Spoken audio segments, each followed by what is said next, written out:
Hello. Hello.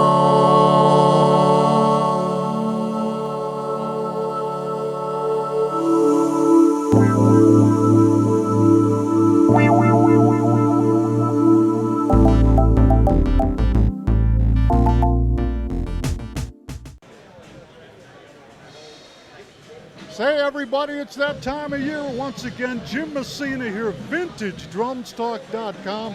This is what we all wait for every year. I'm at the 2019 Chicago Vintage and Custom Drum Show. It's so good to be here. We haven't even started shooting yet today, okay? The show just opened. It's gonna be great from what I see so far, and we're gonna give it all to you. We're going to focus on a lot of the vintage guys that we usually do, but we're also going to present a little more for you, okay? So hang in there. Let's get the show started.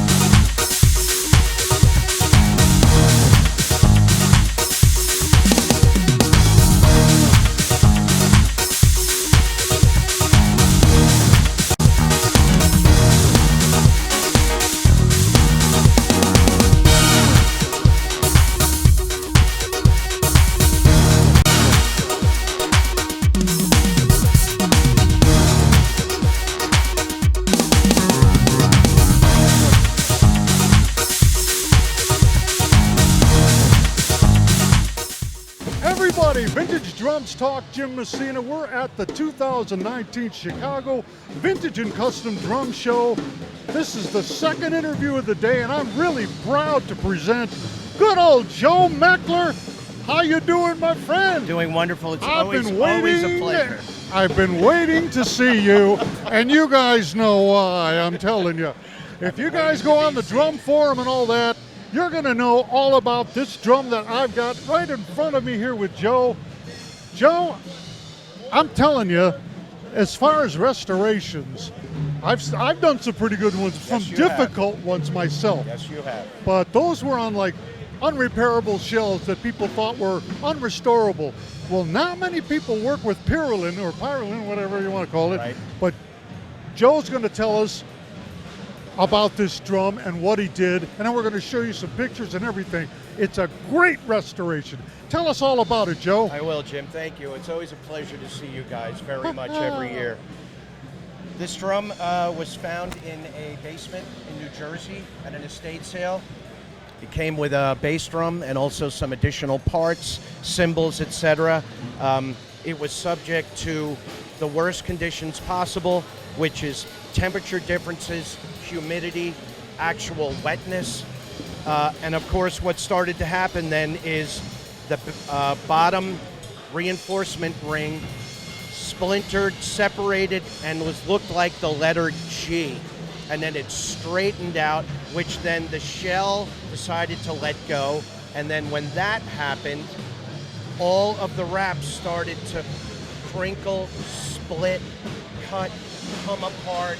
It got warm again. It went back. Every system on this was a mess. The good points were all of the parts are completely present, including one of the most important ones was the top head, which was torn, but the flesh hoop is there because of the tone flange. The flesh hoop needs to be a bit oversized. Yes. So luckily that was on it. It was a good thing. Now, you can peel that off the stand. So this bottom re-ring was taken from a period donor Radio King shell from Randy. Randy hooked me up on that, Rainwater. Okay, absolutely. Randy Rainwater. We're going to be talking to him later on. So I had to soak the shell in a pan of water until the hide glue separated. Then I had to carefully get the ring out of it and get the top ring out. I was originally going to use the bottom bearing edge, but the beds were cut deeper than this. This is more shallow beds. Yes. So I used the top ring so that I didn't have to shave and alter it so much. But what happens is when you take a ring out of a drum and put it into another one, it's a little bit different. So I then had to completely rework here, the scarf joint, Yes. and sand and massage until it maintained roundness again to get back in. And that's difficult to do. If you've never done it, you know, some of us are not woodworkers, we're drum collectors, Yes. but we come across this stuff and we have to figure out how to do that. It's So kudos and a lot of to it you. was learned by doing and getting some advice online and just using some common sense and One thing and I moving notice forward. here is, and if you'll come back in here, Chris, and this is the cable version, That's okay? correct. There are two different versions. Now, the one I was talking about that I ended up with, the black lacquer one, was the cable version, and that's what, and it's in great shape. All the mechanisms look beautiful. I was very happy and surprised to see those thin cables there. Yeah. And see, the reason why the cables are there is because this whole situation got into a patent dispute. Right. This is the Ludwig and big, CG Kahn. the big litigation they had. That And their first one had the solid bar going across. Well, then they tried to circumvent that by inventing this system, but unfortunately they were like, hey, thanks for the minutia, but we're talking about concept here. And they ultimately lost it in court. Yep. That's why they're so rare, guys. So anyways, if you notice also, this is the tone flange with the holes in it, not the solid brass type. That's right. Now let's go to the really magnificent restoration part here. Guys, I've never seen PYRALIN restored the way Joe has done it. We're going to show you pictures of the original condition, but I defy you to find where it is. It was this huge separated crack. I don't know, how wide was it, Joe? It was probably about a quarter inch. Yeah. Now that's a lot. And he managed to do it. How did you do it? Well, first off, I had to figure out a plan of an order of action so that when I made my way around, I was able to get as close to the other end as possible. Because what had happened was it was so curled and so split, I had to do a lot of heat treatment. I used different methods of gluing because the contact cement, I needed stuff to be quick and dried. And then I had to use wood glue because I needed stuff to continue to shift around until I was able to. It's funny. Remedy We're it. almost looking for the spot. I know, and He did such a good job. But I know in your restoration pictures you showed Bondo. Yes, You I even used a some of that. combination of wood glue and there it is. I used a combination of wood filler and then Bondo. Here's the crack. That's amazing. Now, luckily, a tube lug happens to be going over most of it. Again, very But luckily. this is just magnificent. And when I had to cut away the wrap to fix the shell, I followed the striations. And luckily, a lot of the splits are along the striations. Yeah. So that I was able to fill them and then paint match them. And even the fluorescent lighting here is changing the color. When you look at this under incandescent lighting, it's very difficult to see any repairs. Plus, the condition now of this rose pearl is really impeccable. It's great. It's vivid. I really commend you, Joe. I tell you, I appreciate this is that. like the restoration of the year. You know, Mark Well, I Cooper one appreciate year that very much. came up with a really unique restoration on sea green, but very few people know how to work with actual wrap. It's different, you know, when you're doing the wood and all that stuff. We know how to do clamping and things like that. But this is a sign Joe Mekler is on top with this kind of stuff. I'll tell you. I appreciate that. Now, this And- drum is the talk, probably going to be the talk of the show, really. And as you know, I've done knob tune kits, Yes. these crazy restorations, Sure. George Stone, crazy stuff. It all gave me the courage to look at this and go, okay, I can do this. Even when Mike saw the pictures, he Yes. was like, parts drum. He's talking about Mike Curotto.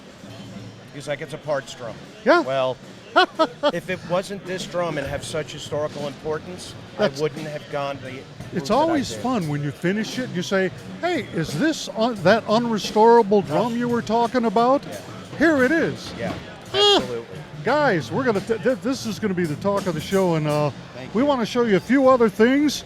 Joe, Well, we'll I just- can't say enough about that drum. I Let's just set it appreciate over here and let's take a look. Now, you know, Joe collects World War II. He collects World War II drums and does a great job. In fact, I have a couple of projects that he's probably going to end up working on, but here's all the stuff we've been showing you over the years. Here, beautiful condition. Behind him, here's some of his snares representing most of the stuff done during World War II. I see you didn't bring your metal European stuff this year. I did not. I could only, and again, I want to try and evolve and have some differences. So, Take a look at this, guys. Now, this is fantastic. Ever since I've been collecting, in my very early years, I wanted one of these, along with a perforated one. Okay, this is a con drum, right? yes, CG Okay. Con. Now, check it out. I've had people emailing me looking for these parts, and all I could do was email back to them and say, "I wish you luck." You know, That is true. check eBay, you could check some of the collectors, but good luck. Yeah, that is true. Here, it's just fantastic. This is a corrugated, right? Absolutely. Yeah. Now, I always wanted this one, but I ended up with the Vented. perforated one. It's beautiful. That has the Con logo perforated all the way around. I'll show you that someday. But tell us about this drum, Joe. Well, I actually missed out on this drum by about 10 minutes on eBay. Ha! You know, the old hesitated, but Derek the Barber owns this drum. And what is amazing about this, like the wire truss drum that I got that's up in the museum, all of the parts are present. Same with this drum, including this awesome tuning key Ha! with the hand holding onto the ring, Look at the that. wrench to tune the drum. And that's original? Yeah. This in itself is gold right here. I wonder if that's in any catalog. Like I don't know. I've never seen. I'll have to look. Yeah, I do have a it's Con worth catalog. It's at worth home. a look, but even the strap holder Yes. is here when parts like this, and the condition is crazy. It's great. look at the heads. It's wonderful. And here's where they did the metal over wood, right? That's over the right. hoops. It's a beautiful, beautiful example. And I'm very happy that Derek brought it. If this is an example what the show has to offer this year, I'm telling you guys, it's going to be great. You know, we're going to continue down the line here. Joe Mekler, I want to say this has been fantastic. Thank and you, Jim. Thank you. just like the Drugans, I just said, in the last few years, they've really become visible in the vintage drum community, especially you. I see you're on Appreciate every forum, you're all over the place. You do my don't miss best. a thing on Facebook. Joe Mekler, he's Appreciate a great restorer of vintage drums. Don't forget DelawareDrumShow.com. That's right.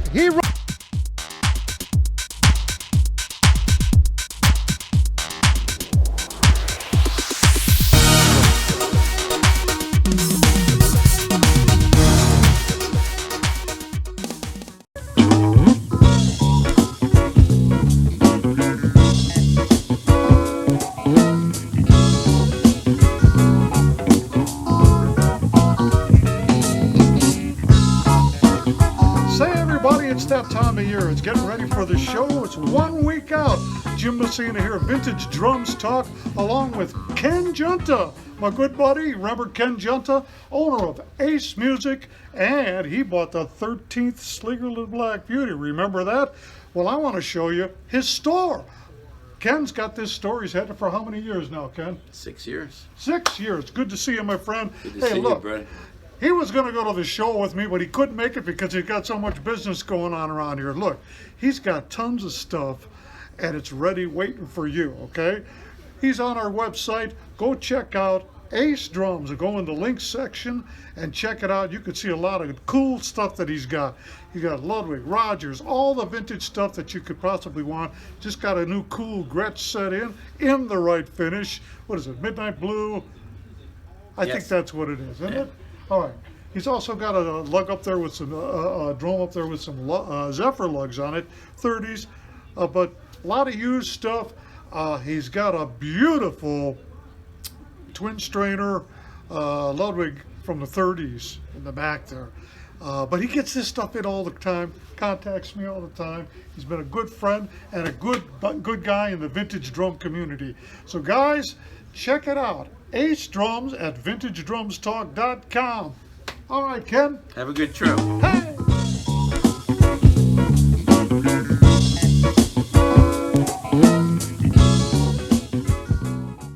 Well, guys, I finally got a chance to sit down, and you know, there's nobody else I'd rather sit down with is my good friend Mike Curotto. He's been with us since the start. He's always been willing. Mike, how you doing, my friend? I'm doing excellent, thank you. He's always helped us out, anything he can. You know, I knew you'd be here, of course. Of course. But this is a special year, you guys. Mike, everybody knows you, and we've done studio interviews and talked about your collection and the value of it and all that stuff. But wait till you hear what he's outdone himself, okay? Tell us about it, John. I'm gonna let you take the whole thing. Oh, This cool. is amazing. Well, 5 minutes into the walk-in yesterday, the load-in, you know, Yeah. I saw Joe Mekler over there, and I knew he had been working on a Duall, Rosemarine Duall. I saw photos of it in the original state it was in, and my first words were, okay, parts drum. I mean, and then he showed me the drum, and I go, man, the way he explained how he had the massage parts, and I mean, I was astounded. So, of course, then we move into the collector mode, and I go, okay, how much? And we worked a deal. Right then and there. Yeah, he had a price, I had a price, we met in the middle, I'm happy.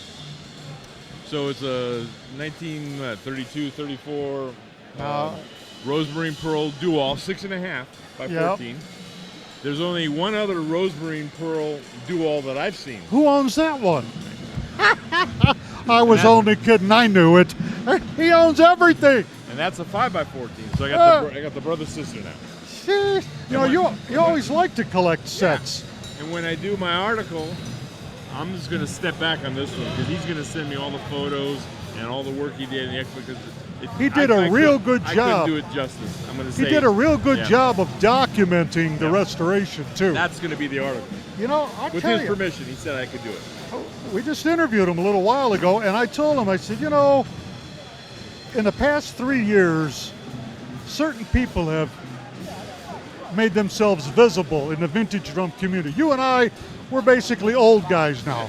You know, everybody knows Mike Curotto, and they wait to see what you're doing. You guys like vintage drum stock. You've shown me that. I've been doing that almost 10 years. But then you got a guy like Joe Mekler, who's been around, but just in the last few years, he started coming to the show. We started featuring him. He's, you know, the World War II collector, basically. But now he runs the Delaware show and does a good job of that. But he's also, with this restoration, oh man, you guys are going to see the whole thing. And it's a lot of guys work with shells, you know, wood and re-rings and things like that. But you don't see guys working with the actual wrap. The way and he broken did. re-rings. I asked him, I said, how wide was that crack? He goes, oh, I don't know, about 1/4 inch, which is a lot in the drum world. To have a split in the PYRALIN that is that wide, very good, Mike, I'm telling you. Yeah. Well, I hope you're happy with the deal. I will. The deal, you know, I definitely paid some money, but it was well worth it. Well, that's the thing about you. You get primo stuff, but you're paying primo prices. Yeah.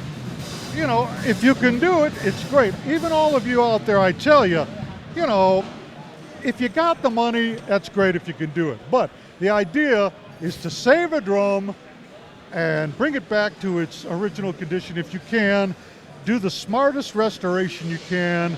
Like Mike says, rust never sleeps. Right. But I'm telling you, he's basically got a museum going now. But for you young guys, somebody's got to take over it. Really start learning about vintage drums so you can learn from guys like Mike and John Aldridge, who we talked to earlier, okay? All of us. Yeah. Me. Go look at my website and you'll learn. But you need to learn because somebody's got to save these drums. All right. Mike Curotto, thanks a lot so much. I appreciate it. Jim MESSINA, we'll be back.